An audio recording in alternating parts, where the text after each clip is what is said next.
اسٹرا اردو کے plate form سے ذوالفقار علی بخاری آپ سب کو خوش آمدید کہتا ہے۔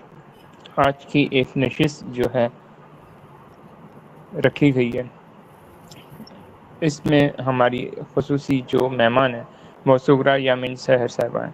آپ کالم نویس ہیں، مصنفہ ہیں، شاعرہ ہیں، مختلف موضوعات پہ دلچسپ قسم کے مضامین وغیرہ لکھتی ہیں۔ آج ان کی زندگی کے بہت سے گوشوں کے حوالے سے، ادب کے حوالے سے، معاشرے میں بڑھتی ہوئی بیرا روی کے حوالے سے، ادیبوں کے مسائل کے حوالے سے گفتگو کریں گے۔ میں سب سے پہلے یہ جاننا چاہوں گا کہ کیا آج کی ہماری معزز جو مہمان ہے سغرا یامین سحر صاحبہ کیا اس محفل میں موجود ہیں؟ نہیں موجود۔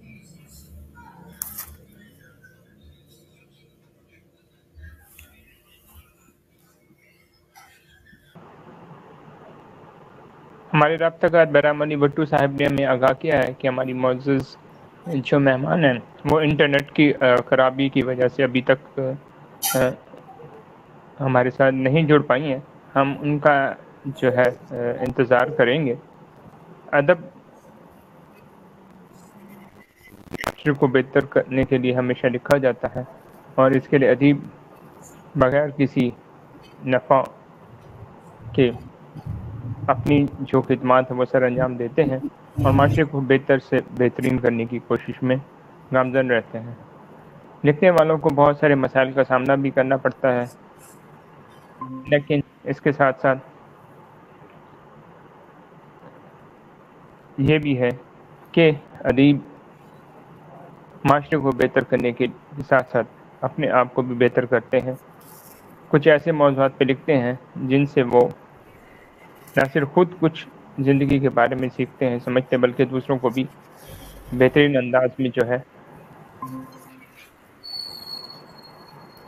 رہنمائی دینے میں کامیاب ہوتے ہیں۔ ہمارے درمیان اس وقت سرائے اردو پبلیکیشن کی سی ای او محترمہ فاقیہ قمر صاحبہ بھی موجود ہیں۔ راول نگر سے برہم علی بھٹو صاحب نے بھی ہمیں جوائن کیا ہے، محترم اشتیاق صاحب بھی اس محفل کا حصہ ہیں، جبکہ گجرانوالہ سے شمائل عبداللہ نے بھی ہمیں جوائن کیا ہے۔ ہم اپنے معزز مہمان کا جو ہے وہ انتظار کر رہے ہیں تاکہ وہ آئیں تو اس کے بعد ہم باقاعدہ اس نشست کا آغاز کریں۔ محترمہ سغرا یامین سحر صاحبہ، میں آپ کو اس محفل میں خوش آمدید کہتا ہوں۔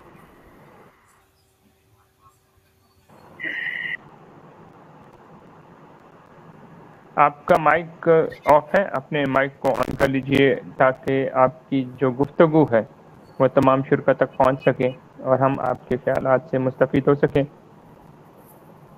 السلام علیکم ورحمۃ اللہ وبرکاتہ۔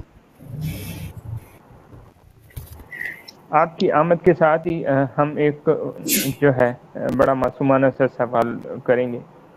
آپ کا ادب کی جانب راغب ہونے کا جو جذبہ تھا وہ کیسے بیدار ہوا؟ کیسے آپ نے یہ سوچا کہ اپنی سوچ کو لفظوں کی شکل میں دوسروں تک پہنچائیں اور معاشرے کو بہتر بنانے کے ساتھ ساتھ نئی نسل کو بھی کچھ توانائی فراہم کریں تاکہ وہ معاشرے کو بہتر بنا سکیں؟ جی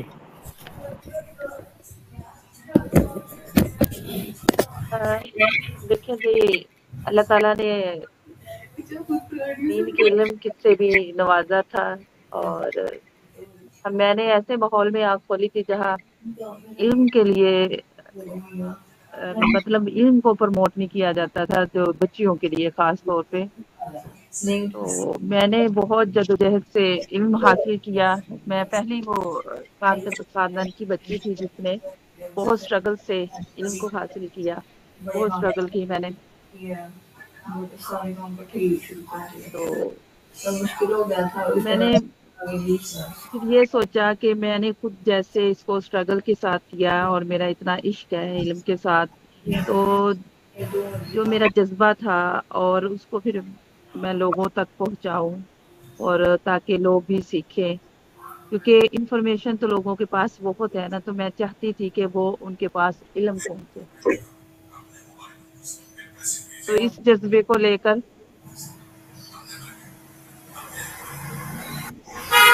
تو اس جذبے کو لے کر میں نے اس میدان میں حصہ لیا۔ اور لکھنے کا شوق دیکھو، کہتے ہیں نا کہ جو اگر کوئی شاعرہ یا رائٹر ہوتا ہے نا، وہ بنیادی طور پہ ہوتا ہے، اس کے اندر یہ جذبہ ہوتا ہے کچھ نہ کچھ کرنے کا۔ تو میرے اندر بھی الحمدللہ یہ چیز تھی۔ تو پھر آپ اساتذہ ذریعہ مزید اس کو سیکھتے ہیں اور آپ کو پالش کرتے ہیں۔ تو ایسے ہی میں نے کیا الحمدللہ۔ جب کرونا آیا تھا تو پھر میں نے لکھنے کا باقاعدہ آغاز فیس بک سے کیا، فیس بک پہ لکھنا سٹارٹ کیا۔ پھر اسی طرح سے الحمدللہ لوگ ملتے رہے، میری رہنمائی کرتے رہے، تو میں اس میدان میں آگے سے آگے چلتی رہی۔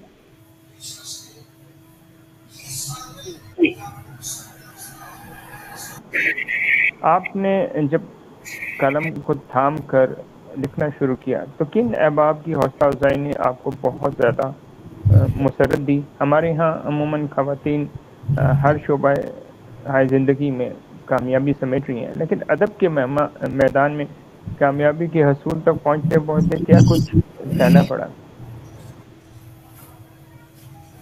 ہاں جی، باقاعدہ طور پر، کیونکہ فیس بک کا تو اتنا کام کرنے کا رجحان نہیں تھا ہمارے جو علمی طبقہ ہے، جو دیندار طبقہ ہے، لیکن ہمارے اساتذہ کرام نے جب دیکھا کہ اغیار ہیں جو، اور غلط عقائد اور فکر و نظر والے لوگ اتنے ان ہیں اور اتنا غلط عقائد کو پھیلا رہے ہیں لوگوں میں، عوام میں، بچوں میں، جس کا بڑا برا اثر پڑ رہا ہے، تو انہوں نے پھر رہنمائی کی اساتذہ نے کہ آپ لوگوں کو چاہیے کہ آپ لوگ بھی میڈیا پہ آئیں اور کام کریں۔ تو اساتذہ نے الحمدللہ بڑا پروموٹ کیا۔ اس کے ساتھ مختلف عوامل ایسے بھی ہیں، افسوس کے ساتھ کہنا پڑے گا کہ اس میں اسٹرگل تو بہت کی، اور لوگ بھی بہت سے ایسے ملے جو لیگ پولنگ کرنے والے تھے، انہوں نے کی۔ بڑے نامور لوگ بھی ہوتے ہیں جو حوث کی نظر سے زیادہ تر دیکھا جاتا ہے خاتون کو۔ جب خاتون آتی ہے نا اس میدان میں یا میڈیا پہ کام کرنے، تو لوگ یہی سمجھتے ہیں کہ وہ ٹھیک نہیں ہے۔ مطلب افسوس کے ساتھ میں کہہ رہی ہوں کہ اس کو غلط نظر سے ہی دیکھا جاتا ہے۔ تو میری یہ رائے ہے یا میری یہ التجا ہے ان سے جو اس نظریہ کو لے کر چلتے ہیں کہ اس نظریے کو اپنے اندر سے ختم کیا جائے۔ ہر عورت ایک جیسی نہیں ہوتی، یا ہر مرد ایک جیسا نہیں ہوتا، تو عزت کی نظر سے دیکھیں عورتوں کو بھی، کیونکہ عورت اور مرد کے بغیر ترقی ناممکن ہے۔ دونوں ہیں تو ترقی بھی ہے ہماری الحمدللہ۔ آپ کے موضوعات کا انتخاب بہت عمدہ ہوتا ہے، آپ ایسے موضوعات پہ لکھتی ہیں جن کی آج کے دور میں بہت ضرورت ہے۔ تو یہ سب کیا قدرتی طور پہ ہوتا ہے یا آپ تحقیق کرتی ہیں کہ ان مضامین پہ لکھنا چاہیے؟ دیکھیے، ہم ایسے معاشرے میں رہ رہے ہیں جہاں ہمارا واسطہ ان چیزوں سے بڑھتا رہتا ہے، تو یہ میرا قدرتی طور پہ الحمدللہ میرا مطالعہ بھی کافی ہے، اور میں شروع سے نا میرا رجحان جو رہا ہے تصوف کی طرف بڑھ رہا ہے۔ یہ قدرتی طور تھا کہ میرا صوفیہ کرام کی طرف، اور میں نے کتابیں بھی بہت پڑھی تھی ان کی، جو میرے حضرات تھے جن سے میں نے بیعت کی، انہوں نے بھی کافی رہنمائی کی تھی بکس پڑھنے میں۔ پھر میں خود بھی دیکھتی تھی نا معاشرتی جو پہلو ہیں، جو خرابیاں ہیں معاشرے میں جن پر کام ہونا چاہیے، تو وہ لوگوں کا یہ گلہ ہوتا ہے نا کہ ہمیں موضوعات نہیں ملتے، اور الحمدللہ میرا یہ گلہ نہیں تھا کہ مجھے موضوعات نہیں ملتے، بلکہ موضوع جو ہے، موضوعات میرے سامنے ہاتھ باندھ کے کھڑے ہوتے تھے کہ ہم پہ لکھے، ہم پہ لکھا جائے۔ تو الحمدللہ مجھے کبھی کوئی لکھنے اس کے لیے نا زیادہ توغو نہیں کرنی پڑی، بلکہ مجھے خود میرے ذہن میں آتے گئے اور میں ان پہ کام کرتی گئی۔ اور پھر میرا یہ مسئلہ ہے کہ میں کسی کی کاپی نہیں کرتی، مطلب ہوتا ہے نا کہ بندہ کسی کو دیکھ کے اس کی طرح کرنا شروع کرتا ہے۔ میں کہتی ہوں کہ ہر بندے کی اپنی الگ پہچان ہونی چاہیے، اور وہ کسی کی کاپی نہ کرے، کسی خود سے جو اللہ تعالیٰ نے اس کے اندر صلاحیت دی ہے، ہر بندے کو اللہ تعالیٰ نے صلاحیتوں سے نوازا ہے، تو وہ اپنی صلاحیتوں کو منوائے۔ اپنا جو ایک انفرادیت ہے نا، اس کو ہر انسان کو برقرار رکھنا چاہیے۔ تو میں اس اپنی انفرادیت، جو میرے اندر انفرادیت تھی، اس کو میں لے کر چلی ہوں۔ مطلب میں کسی کی بہت ہے نا مکھی پہ مکھی مارنا. میرے اساتذہ نے ایک بات سمجھائی تھی کہ بیٹا جب آپ کام کرو تو مکھی پہ مکھی نہ مارو، بلکہ کام آپ نے ایسے کرنا ہے کہ منفرد ہو آپ کا کام، تاکہ وہ کام آپ کی پہچان بنے اور لوگ اس پہ عمل کریں. تو اس جذبے کو لے کر چلی تھی. تو الحمدللہ اللہ کا لاکھ لاکھ کرم ہے، اللہ نے مطلب اس میں کامیاب کیا، اور لوگ جو ہے اس کو فالو بھی کرتے ہیں، اور میسیجز بھی آتے ہیں لوگوں کے کہ آپ اتنا اچھا لکھتی ہیں، یہ کرتی ہیں. میں کہتی ہوں میں اچھا نہیں لکھتی، بلکہ میرے بزرگوں کی، میرے اساتذہ کی دعائیں ہیں جو میرے الفاظ میں اثر ہے، ورنہ میں اس قابل نہیں. جی. آپ کو کہاں تک تعلیم حاصل کرنے کا موقع ملا، اور اس دوران کن اساتذہ نے آپ کی جو صلاحیتیں ہیں ان کو نکھارنے میں اہم کردار ادا کیا؟ میں نے الحمدللہ مختلف مطلب ویسے اصلی تعلیم جو میری ہے بی ایڈ ہے، ایم اے انگلش پارٹ 1 کیا تھا، اس کے بعد چھوڑ دیا.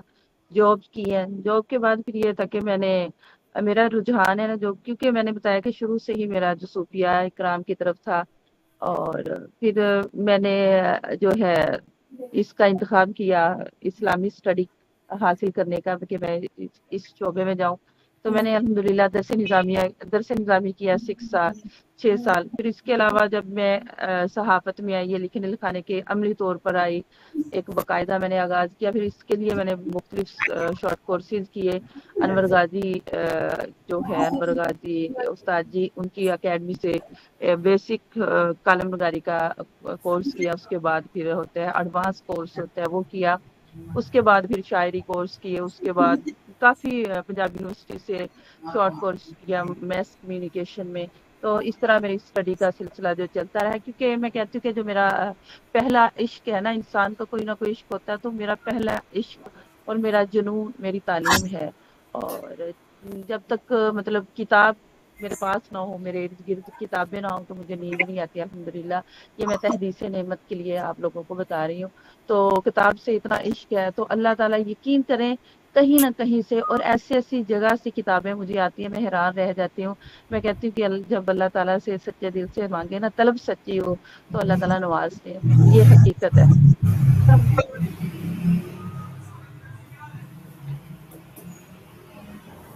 اس دور میں جب کہا جاتا ہے کہ یہ کتابوں کی آخری صدی ہے، آپ لکھتی ہیں، راغب کرتی ہیں مطالعے کی جانب، تو کیا سمجھتی ہیں جو لکھنے والے ہیں وہ کتاب کی جانب بچوں کو، بڑوں کو راغب کر سکتے ہیں؟ کیا کہیں گے اس بارے میں؟ دیکھیں جی، کوشش تو ہمیں کرنی چاہیے نا، ہاتھ پہ ہاتھ رکھ کے تو نہیں نا بیٹھنا چاہیے. ہمیں کوشش کرنی چاہیے کہ ہم اپنی کوشش کریں. اللہ تعالیٰ دیکھیں ہر کام جس میں کوشش کی جائے اخلاص سے، تو اللہ تعالیٰ برکتیں تو دیتے ہیں نا. تو کچھ نہ کچھ تو پہنچے گا نا، بجائے یہ کہ ہم یہ سوچ کر بیٹھ جائیں کہ ہم نے جی یہ صدی تو کتابوں کی نہیں ہے، ہم نے کچھ نہیں کرنا. ہم نے اپنا کام کرنا ہے. تو جو لوگ اپنا کام کر رہے ہیں وہ اپنا کام کریں گے، کچھ نہ کچھ تو بچے سیکھیں گے نا. اور میڈیا پہ آپ کو پتہ ہے آتے ہی ہیں بچے، فیس بک پہ بھی لوگ بچے ہیں جو بڑے ہیں، وہ کچھ نہ کچھ تو پک کرتے ہیں نا. تو ہم نے کوشش تو کرنی ہے نا، جاری رکھنی ہے اپنی کوشش. کن ادیبوں سے بے پناہ متاثر ہوئی ہیں اور ان کا لکھا آپ کو بے پناہ پسند آتا ہے، اور آپ ان کے بارے میں دیگر احباب کو بھی آگاہ کرتی ہیں؟ مجھے ندیم احمد قاسمی صاحب ہیں، اور اشتیاق احمد ہیں، اور بانو قدسیہ ہیں. کافی یہ بڑے بڑے نام ہیں جن سے میں متاثر ہوں، جو بہت اچھا لکھنے والے ہیں. اور میں بچوں کو بھی یہی مشورہ دوں گی کہ ہمیں ان کو پڑھنا چاہیے. تو اس میدان میں آنا چاہے، قاری بننا چاہے، تو سب سے پہلے وہ اپنا مطالعہ وسیع کرے. تو آج کل ہم کیا کرتے ہیں کہ ہمارا مطالعہ وسیع نہیں ہوتا، گوگل کرتے ہیں، سرچ کرتے ہیں، اور وہاں سے لکھ کے بعض کا یہ ہوتا ہے کہ جو حوالہ جات ہوتے ہیں اوتھینٹک نہیں ہوتے، جو باتیں ہوتی ہیں ہم وہاں سے لے لیتے ہیں. تو پھر مطلب ہماری بات پہ پھر عمل بھی ایسا ہی ہوتا ہے. تو جب تک آپ تحقیق خود نہیں کریں گے، کتابوں سے اپنا تعلق نہیں جوڑیں گے، آپ کے الفاظ میں، آپ کے ان میں کبھی بھی تاثیر پیدا نہیں ہوگی. تو الحمدللہ مجھے شاعری کے حوالے سے جو تھے، مجھے علامہ اقبال میرے مرشد ہیں، میں کہتی ہوں روحانی طور پر میں ان سے بڑی متاثر ہوں۔ بہت زبردست لکھنے والے پروین شاکر ہیں، مرزا غالب ہیں، اور اس کے علاوہ بہت سارے ایسے ہیں ماشاءاللہ بڑے نامور نام، تو بہت اچھا لکھنے والے، جو پرانوں میں سے نئے نئے جو آج کل کے لکھنے والے ہیں، ان میں مجھے سب سے زیادہ جو منقبت کے حوالے سے یا شاعری کے حوالے سے وہ یونس تحسین صاحب ہیں، وہ بڑا اچھا لکھتے ہیں۔ اور نعت کے حوالے سے جی آج کل مبشر سائمل بھی، وہ بھی بڑے اچھے نعت خواہ، نعت بڑی اچھی لکھتے ہیں، وہ پسند ہے۔ شاعری کا تذکرہ ہوا ہے تو ہم ضرور چاہیں گے کہ آپ اپنی جو ہے کہی گئی شاعری بھی ہم سب کے سامنے پیش کریں۔ جی کرتے ہیں۔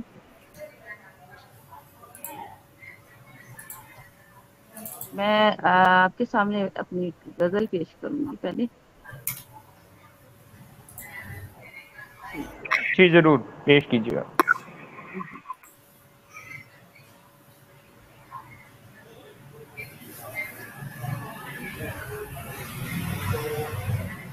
جی عرض کیا ہے، مار ڈالے گا اب جدا ہونا، مار ڈالے گا اب جدا ہونا، اس سے زیادہ اور کیا ہونا، اس سے زیادہ اور کیا ہونا، مل کے ان سے یہ ٹوٹنا دل کا، مل کے ان سے یہ ٹوٹنا دل کا، تھا مقدر میں حادثہ ہونا، کر کے بیگانہ مجھ سے کہتے ہو، کر کے بیگانہ مجھ سے کہتے ہو، میرا بنتا نہیں خفا ہونا، ایک دانے کی بات تھی آدم کی نصیبوں میں یہ خطا ہونا، با وفا ہونا کتنا مشکل ہے، کتنا آسان ہے بے وفا ہونا، دل کی حالت عجیب تھی جب دیکھا غیر سے تیرا رابطہ ہونا، عشق میں یہ کوئی ضروری ہے کپڑوں کا خاک سے عطا ہونا، اتنا آسان نہیں ہے سغرا ایک جلتا ہوا دیا ہونا۔ جی بہت خوب، بہت عمدہ۔ شکریہ۔ دوسری نظم بھی اگر آپ پیش کرنا چاہیں تو آپ پیش ہاں کر جی سکتی ہیں۔ ہاں جی ہاں جی جی میں کرتی ہوں۔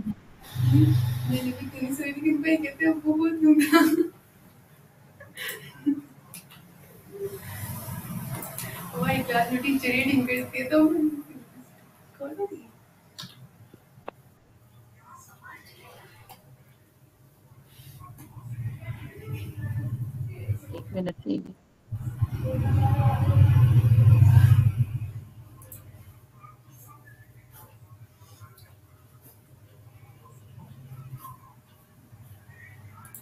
جی میں نعت شریف پیش کرنا چاہوں گی،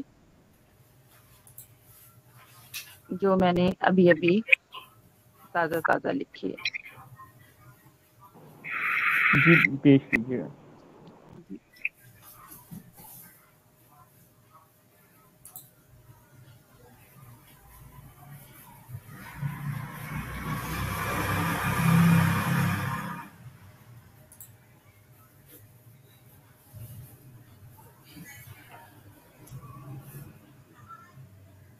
جی رون کے دو جہاں مصطفیٰ آ گئے، رون کے دو جہاں مصطفیٰ آ گئے، روح ارض و سما مجتبی آ گئے،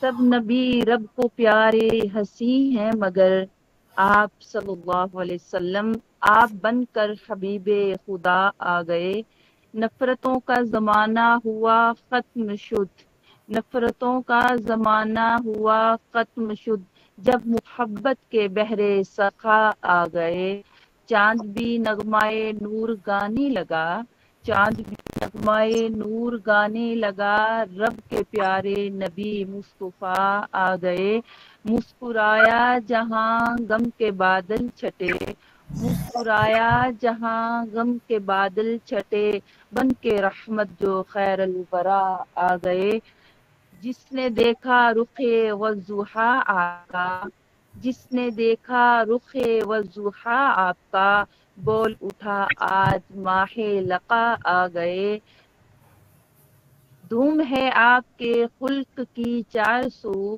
دھوم ہے آپ کے خلق کی چار سو، بانٹنے اپنے رب کی عطا آ گئے، رہزنوں کو بھی چھپنے کی جا نہ ملی، رہزنوں کو بھی چھپنے کی جا نہ ملی، ساری خلقت کے جب رہنما آ گئے۔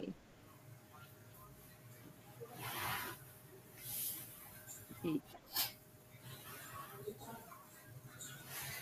جی آواز آ رہی میری؟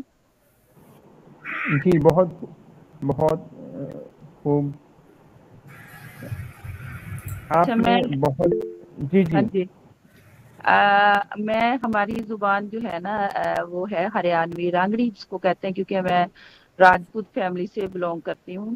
اگر آپ چاہیں تو میں کلام اپنا اس میں بھی آپ کو سنانا چاہوں گی۔ جی جی ضرور پیش کیجیے گا۔ ہاں وہ تھوڑی سی چلے سمجھ تو خیر آپ کو کم ہی آئے گی، لیکن پیش ضرور کروں گی۔ اچھا، ایک بات سمجھ ماں آری سے، ایک بات سمجھ ماں آری سے، یو مرنا جین تے باری سے، یو مرنا جین تے باری سے، تعریف کے لگ رہا پل باندن، تعریف کے لگ رہا پل باندن، یا شاعر بھی درباری سے، یا شاعر بھی درباری سے، حق کی بات یو کردہ کونی، حق کی بات یو کردہ کونی، اس کے من ماں مکاری سے، اس کے من ماں مکاری سے، اس کی باتاں مجنو برگی، مت اس کی گئی اب ماری سے، رب کی رضا پا چلدا کونی، رب کی رضا پا چلدا کونی، پھر باغ ماں جان خواری سے، بن داج اندی کے باڑا ماں، بن داج اندی کے باڑا ماں، دھوپ سی کھلدی جاری سے۔ اچھا، اس شعر کا مطلب یہ ہے کہ جو آج کل ہمارے معاشرے کا ناسور بن چکا ہے دہیج، جہیز ہوگا تو کیا ہوگا، بیٹی کی شادی ہوگی، ورنہ بیٹیاں کیا ہے گھروں میں جو افورڈ نہیں کر سکتے بیٹھی بیٹھی بوڑھی ہو جاتی ہیں۔ اس شعر کا مفہوم یہی ہے کہ بغیر جو جہیز کے نا جو بیٹی گھر میں بیٹھی اس کے بالوں میں چاندی اتر آئی ہے، ٹھیک ہے نا، تو یہ مفہوم ہے اس کا۔ اچھا، کرجا جونی، جی کرجا جونی واپس کردہ، کرجا جونی واپس کردہ، سگرا گور اس کی بارش ہے۔ جی یہ تھی ہماری زبان راجپوتی میں ہریانوی زبان میں ایک غزل، ایک نظم نکالیں۔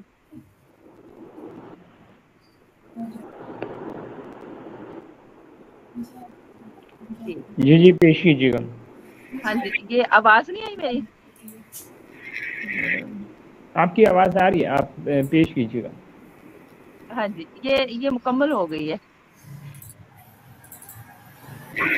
جی ٹھیک ہے۔ ہاں جی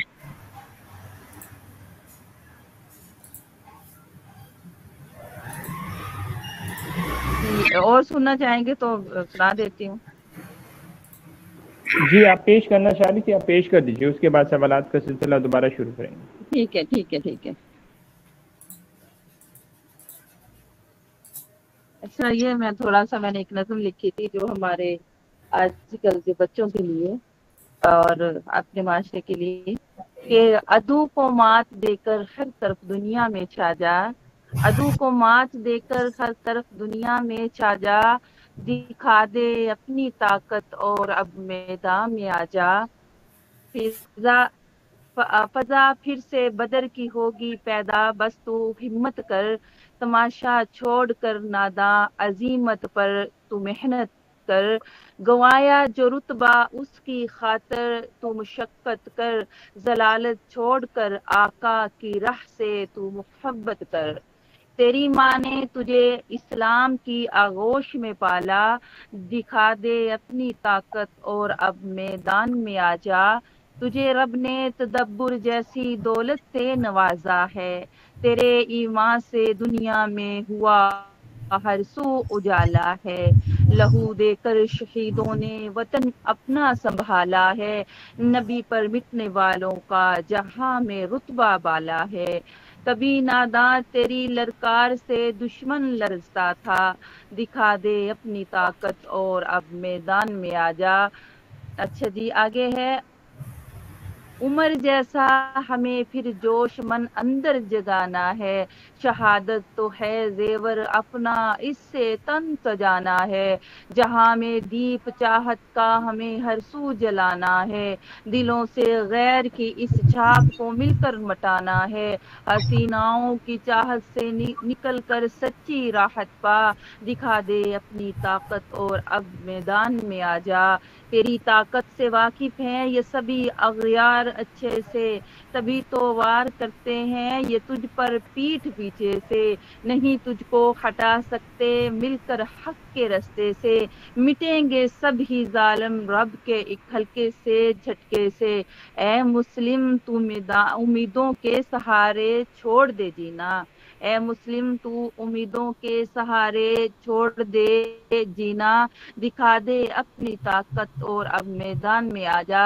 ضرورت ہے ہماری قوم کو پھر سے شجاعت کی، دعا کرتے ہیں سب فاروق کے جیسی عدالت کی، اکابر نے کوشش کی ایک اسلامی ریاست کی، خدا خوش اس سے پائی موت جس نے بھی شہادت کی، سحر کی آرزو ہے دین کی خاطر سدا لڑنا، دکھا دے اپنی طاقت اور اب میدان میں آ جا۔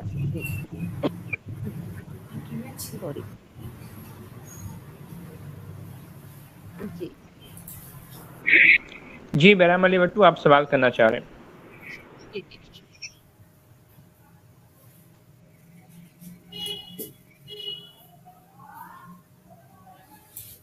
جی السلام علیکم۔ جی وعلیکم السلام، کیسے آپ؟ ٹھیک ہے جی شکر مالک کا، بالکل ٹھیک ٹھاک، آپ سنائیں؟ جی الحمدللہ، اللہ کا کرم۔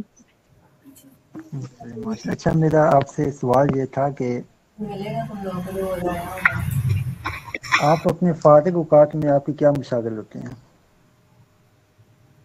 فارغ اوقات میں فارغ تو وقت ہوتا ہی نہیں، یہ میرا جو ہے مشغلہ زیادہ تر کتابوں مطالعہ ہے، کتابوں کا، اور شاعری، گھر کے کام کاج، لکھنا لکھانا، بس اسی سے وابستہ ہے زندگی، انہی چیزوں سے۔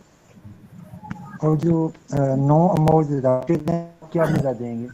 مطلب لکھتے وقت میں کن عوامل کا دھیان رکھنا چاہیے؟ ہاں، لکھتے وقت ہمیں آج کل جو معاشرے کی صورتحال ہے، تو دین سے ہمارا جو طبقہ ہے کافی دور ہے، اور جو مطلب میڈیا پہ ایسے ایسے لوگ آ گئے ہیں، نام کے مفتی بن گئے ہیں، یا ان کا کام نہیں، اور جنہوں نے انتشار پھیلایا ہے، تو ہم نے اس کے خلاف آواز بھی اٹھانی ہے اور کام بھی کرنا ہے، تاکہ جو دین کی صحیح شکل ہے، صحیح صورت ہے، وہ لوگوں کے سامنے پہنچے۔ لوگوں نے